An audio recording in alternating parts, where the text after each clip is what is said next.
On Wednesday morning, December 4th, Brian Thompson, the CEO of Unitedhealthcare, was shot in Midtown Manhattan on his way to an investor conference. He was shot twice by a masked gunman that quickly fled the scene. 3 shell casings were found at the scene of the crime with the words delay, deny, and depose written on them. Brian Thompson died in the hospital later that morning, and instantly, as news of this killing broke, once people understood who Brian Thompson was, a wave of collective celebration and joy from working class people across the political spectrum erupted and is still going on more than a week later. This is probably one of the most widely covered shootings since Donald Trump was shot earlier this year. Weird year. But people celebrating Trump being shot was at least divisive for people who like Trump. No one likes health insurance CEOs. Barely anyone liked Brian Thompson individually. There's so much to talk about with this shooting. At first I thought I would be the only person celebrating Brian Thompson's kick in the butt, and yet here we are. Look at us. It's a beautiful world. But before we get into it, here's a quick word from today's video sponsor. This video is sponsored by Factor. If you're like me, you get overwhelmed by grocery stores. The way they're laid out, you get frustrated by how expensive everything is, and you wish there was a better way to eat high-quality, nutritious food on a regular basis. I used to be just like that, but now thanks to Factor, I'm able to have more control over my daily schedule, knowing that I have tasty, chef-crafted meals sitting and waiting for me to eat that are ready in just 2 minutes. Factor's convenient weekly meal deliveries have been a lifesaver for me, saving me trips to the grocery store, saving money for my pocket, and even saving me time in the kitchen. As much as I love cooking, Factor meals are a great addition to my weekly diet, not just because the meals themselves are dietitian designed, but also because they're ready so quickly and make cleanup really easy. Factor has options for everyone, whether you eat keto, low calorie, vegan, or vegetarian.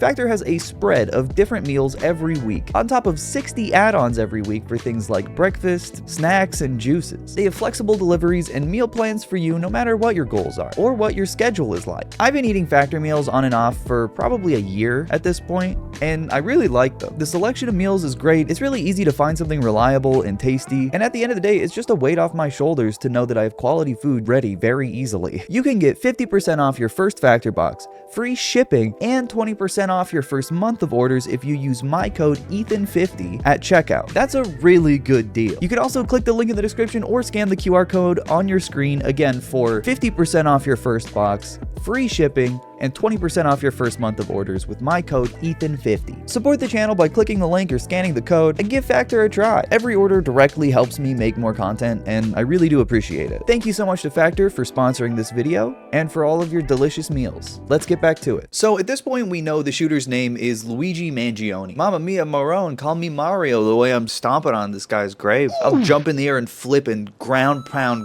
Brian Thompson's little casket in deeper into the ground. We know a good deal about Luigi's background that I will touch on later. I'm like a detective, like Batman if he was a YouTuber and transgender. People from basically all walks of life have been celebrating both the assassin and the death of the guy representing the corporation responsible for the highest claim rate of denial of any insurance provider in the entire country. So yeah, people were dancing and farting on this guy's grave before his stupid body was even cold yet. And to be honest, I don't even feel like people are surprised that this happened. There's a lot of narrativization and editorialization from the media to try to make it seem like there's only an online fringe of people that are celebrating this or happy that it happened. Actually, the immediate reaction to the shooting of Brian Thompson from the internet, from the hate and the hate speech that came out, which always is a precedent to violence, it was almost worse than the killing. As much as the word celebrate is definitely accurate to what people are exhibiting, I feel like there's more to it than just that, especially because celebrating someone's death has really negative connotations to it. But take this article from Yale Insights, for example. A very un-American response to the murder of Brian Thompson. The most popular posts on social media are ones which express support, if not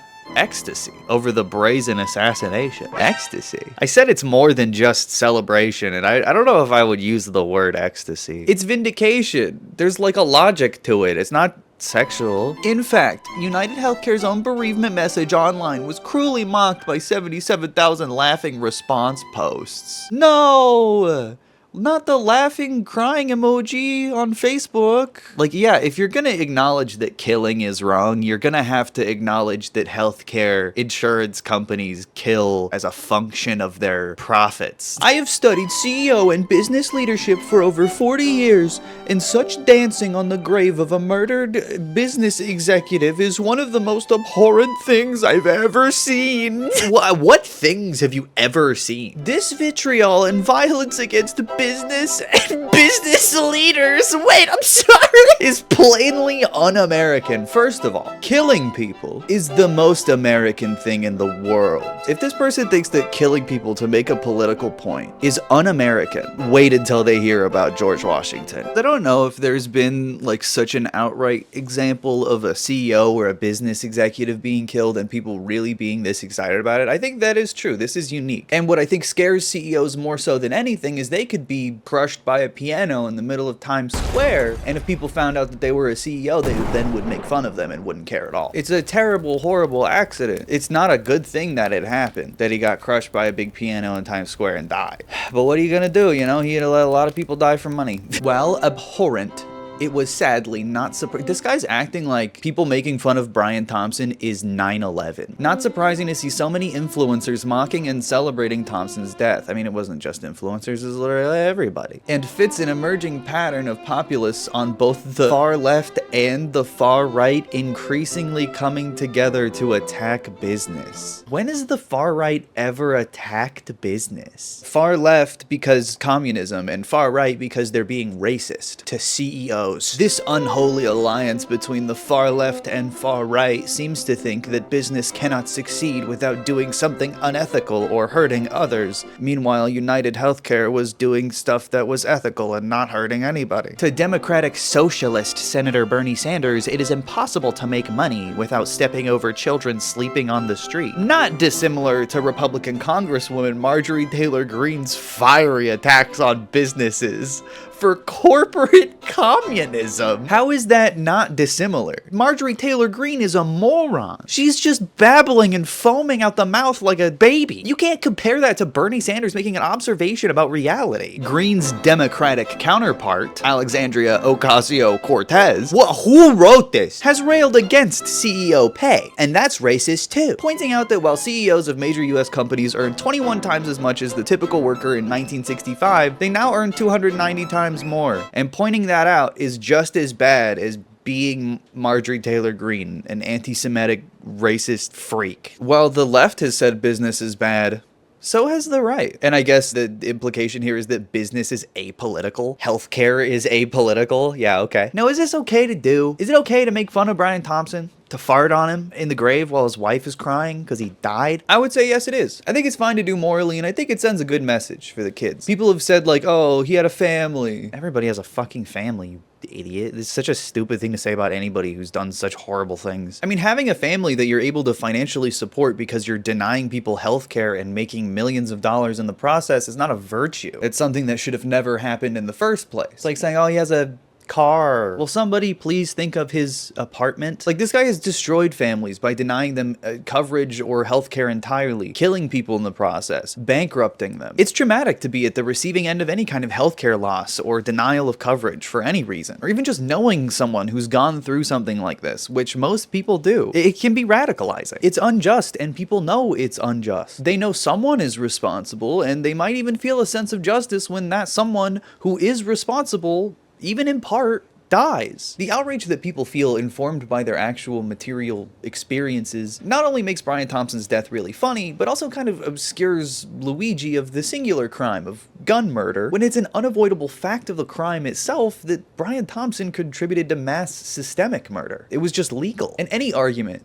sympathetic to Thompson here has to, at least in part, justify what Frederick Engels coined as social murder, which is mass murder done to the working class by depriving them of or creating hurdles to basic needs specifically for the interest of profit. Class consciousness is an important bridge to understanding the material reality that we live in, that there are corporate forces that seek to own the means of survival, like healthcare, pharmaceuticals, housing, and act as middlemen leasing us our basic needs, pricing or legislating us out of owning or accessing them ourselves, and making outrageous profits in the process. Like I said before, Unitedhealthcare had the highest percentage of claim denials of any other health insurance provider in the country. At 32% of claims denied, the industry standard is 16%. Reportedly, Brian Thompson also pushed an initiative to use AI for claim denials that they knew had a 90% or higher error rate, but the more denials they submitted, the more money the company saves. So why would good old Brian change anything when the stock value is tied to his salary? See, and this is where most people are like, damn, I don't really care if a big piano falls on him in the middle of Times Square. I don't think the police have ruled out that possibility. At the end of the day, this Brian guy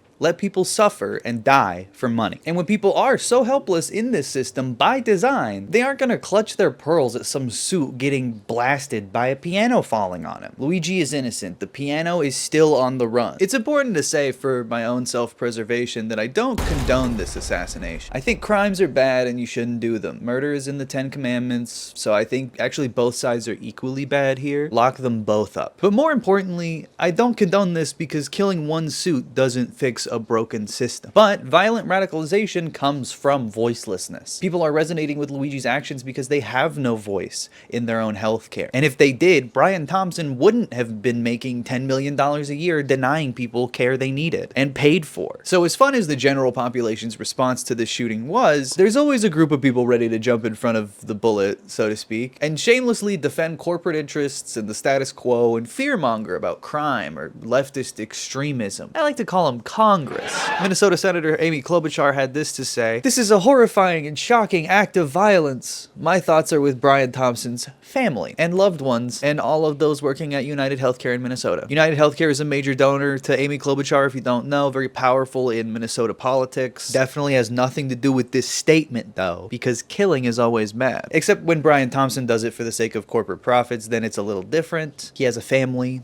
So he needs $10 million a year to give his son some milk to grow up big and strong. So next time your health insurance denies you, maybe think about the son of the guy who is responsible for that. The son of the CEO. Think about how he needs milk to be big and strong. Pennsylvania Senator John Caveman Fetterman had this to say: "No shortage of shitty takes on the 2024 election or on this assassination." Right, way to just throw that in there, buddy. Or Israel too, for that matter. "The public execution of an innocent man and father of two is indefensible, not inevitable." Wait, what the fuck? This guy's against executing innocent people who have families? Dude, John Fetterman, wait till you hear about what Israel's been doing. Oh my god. Sit down in your cave, sir. I'm about to give you some terrible news. Condoning and cheering this on says more about you than the situation of health insurance. Yeah, that's all it is. The situation of health insurance. A lot of shitty takes on the situation of health insurance. Here's a real passive-aggressive take from the Pod John's John Favreau. "Awful news about that murder, but at least it's fueling a discourse on social media that will surely change a lot of minds on healthcare policy." He's being like a sarcastic asshole, but at the same time, you're talking about something that people kind of universally are standing behind and criticizing that and being like, you're not going to change anyone's minds. Do minds need to be changed? People kind of understand the problem and who's at fault. This take is so annoying because it's the classic, any kind of action with political motivation actually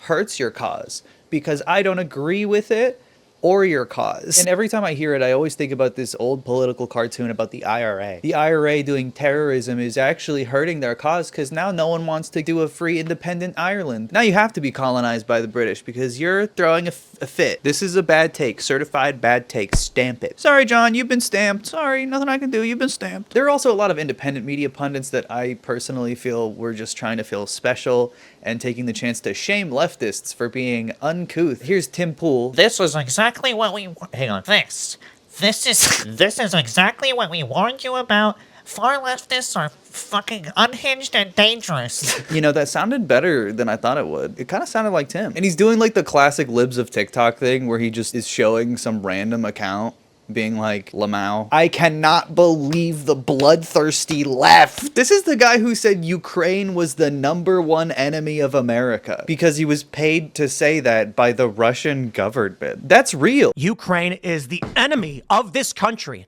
Ukraine is our enemy, being funded by the Democrats. I will stress this again. One of the greatest enemies of our nation right now is Ukraine. Just a reminder that Brian Thompson, who was just shot and killed in New York City was a human being with a family. So many comments on his murder are despicable. Dude, literally everybody has a family. And also, if he didn't have kids, what would that make it like more morally correct or something? Like, this is such a stupid, fake, emotional argument that doesn't mean anything.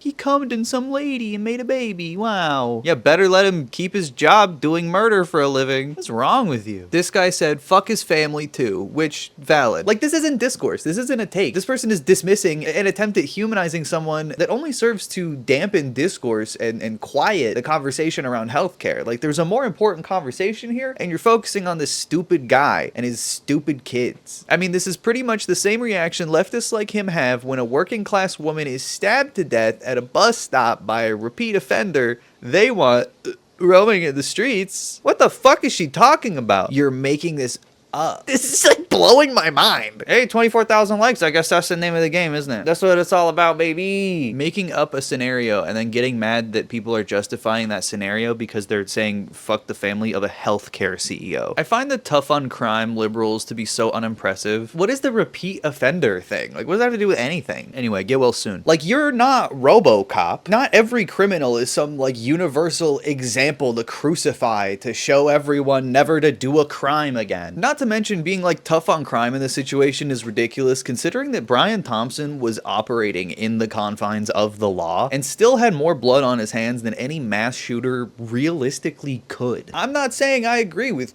killing people in the streets who deserve it. Again, Jesus said that that's bad, and I'm not gonna argue with the big man upstairs, but I think conversations about crime, regardless of what the crime is, ought to examine why the crime happens in a material context. Nothing happens in a total vacuum. On the much more sinister end of online propaganda peddlers are the institution surrogates, bought and paid for by billionaires. But even their editorialism and culture war tactics fell a little flat amongst their own audience. Here's what Ben Shapiro had to say once Luigi Mangione was captured. I also want to get into the public response to him, which to me is far more disturbing.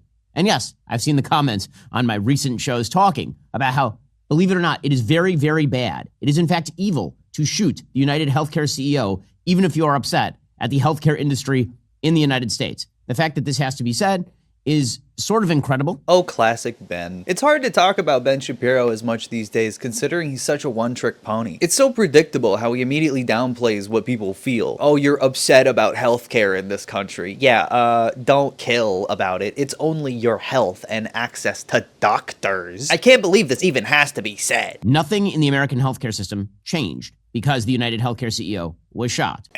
That's where you're wrong, Ben. Sorry, Ben. Facts don't care about your feelings. Blue Cross Blue Shield actually changed a timer that they were going to enforce on anesthesia, where past a certain point, patients were going to have to start paying to be anesthetized. Might be marginal, but that was rolled back in the aftermath of this shooting. All I'm saying is that Ben missed his facts here. Ben is actually spreading a little bit of misinformation. Yeah, cringe. You're cringe. Broad-based rationalizations about systemic problems in order to justify individual acts of evil, like murdering a father and CEO of a legal company. He got so horny to start humanizing the CEO immediately. He said father and CEO of a company, a legal company. Health insurance should be the most illegal thing in the world. You could say this exact same thing about John Brown. He was attacking legal business owners and stealing their property. You see how you can make this exact same argument if you just work within the framework of what's legal at a time that has barbaric laws? On X, for example, Mangione had created a titled Psych full of tweets about psilocybin. Those would be magic mushrooms. In January 25th of this year, he added to his Goodreads a book called Psilocybin Mushrooms of the World, an Identification Guide, and quote, Mushrooms of Hawaii, an Identification Guide, which sort of suggests that he's walking around Hawaii, picking up mushrooms, identifying them, and then ingesting them. This sucks. Who watches this fucking garbage? Ben talks more about mushrooms being a motivator of Luigi Mangione's like psychic break that led him to be violent, as if healthcare and health insurance isn't an already violent system. But no, you're just upset about that. Ben Shapiro's trying to do two things at once here: distract from who Brian Thompson was and why people are saying that he deserved it, and two, trying to make Luigi seem like some crazed outlier. Come on, guys, forget about all that class consciousness that you're materializing. He did mushrooms. Drugs are bad. We hate those. Nationalized healthcare in places like the UK are full-scale disastrous. And the same people who presumably were cheering on the alleged shooter in this case, are in favor of a healthcare system that ends with lower life expectancy and actual government rationing of care. Yeah, if you think the current health insurance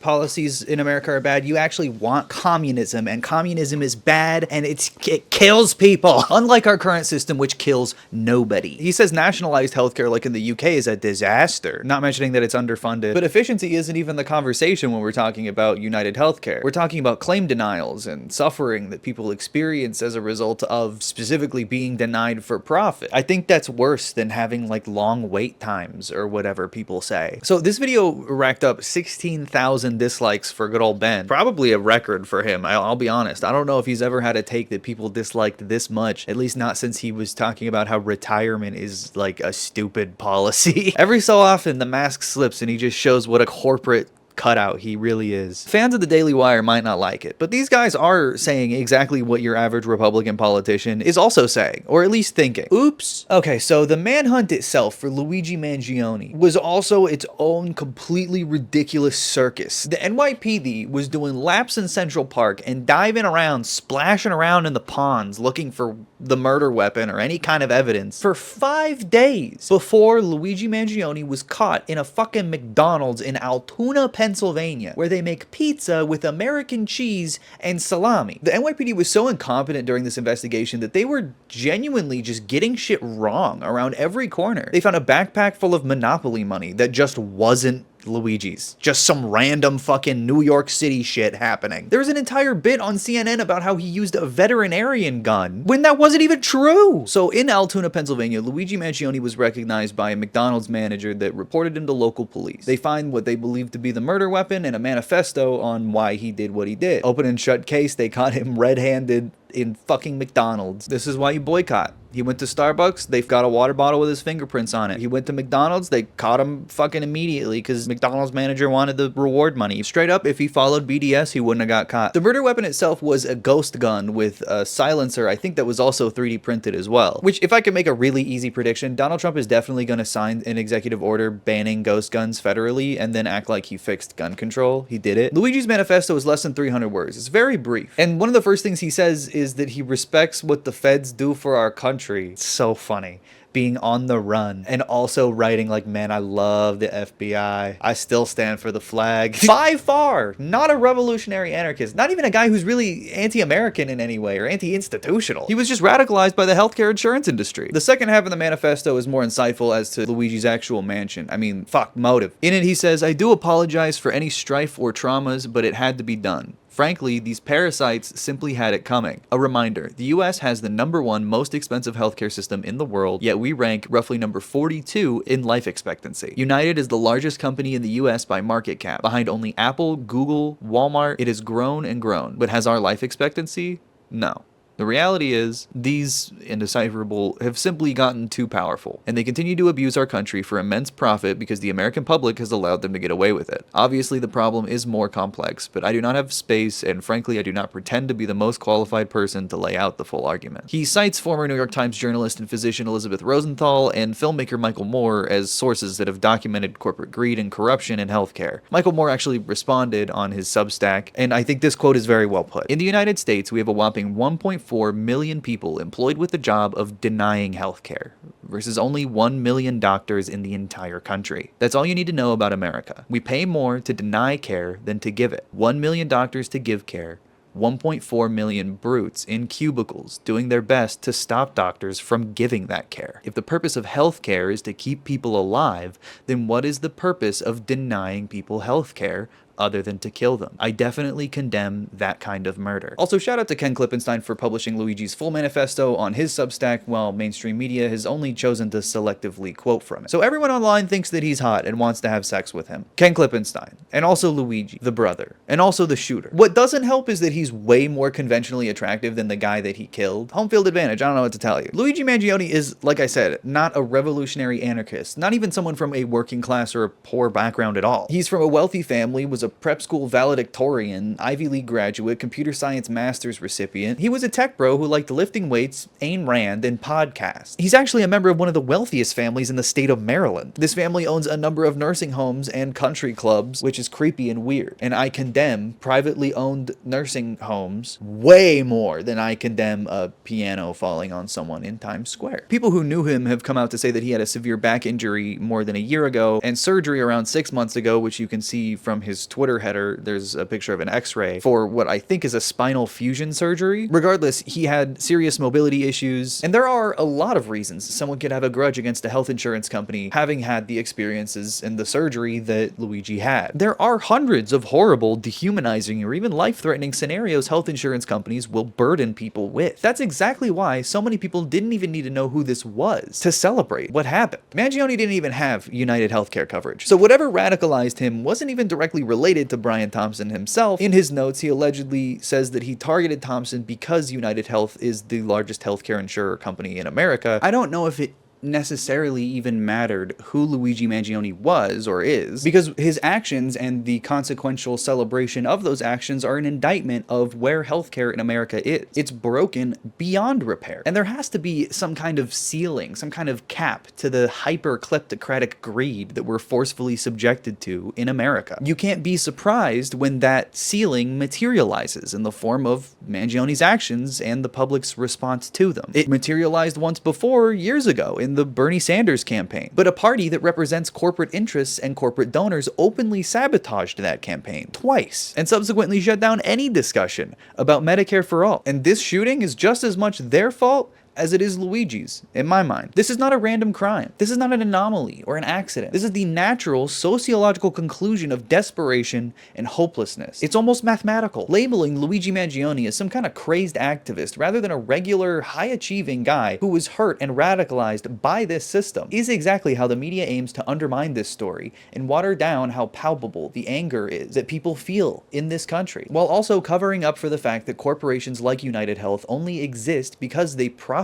from letting people die. I don't know if what Luigi did has actually scared CEOs enough to truly change trajectory on the exploitation of the American people. And to those who think this shooter is a hero because he did it because he said this healthcare executive was presiding over a healthcare system which kills thousands of Americans by denying them cover, what would you say to them?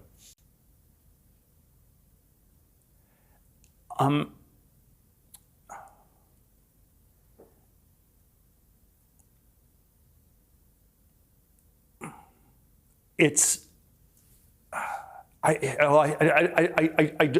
don't know what to say.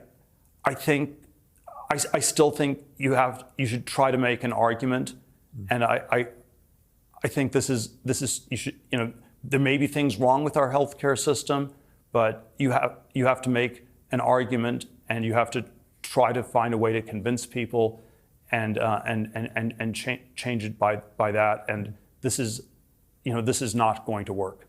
I still think it's hard for me to even wrap my mind around the thought that violence is really something completely outside of political discourse in America. Something so barbaric. I mean, a real democracy would never have that kind of thing. It is in such ghoulish taste, because at the same time, this same media infrastructure has been justifying death and destruction, famine, and genocide in Gaza for a year and a half. The US is doing this and providing political cover at every possible stage for Israel to continue this. This is somehow the product of a seemingly evolved democratic society, far above violent action for political goals. American media and the government itself has done everything possible to justify and subvert criticism for this genocide. Not to mention, there are executions of black people by police in this country on camera in their own homes, and people will openly justify them and even mock these murders. School shootings are a norm in this country. It just perpetually happens. The media moves on and it happens again, and we're not desensitized to it. We're individually helpless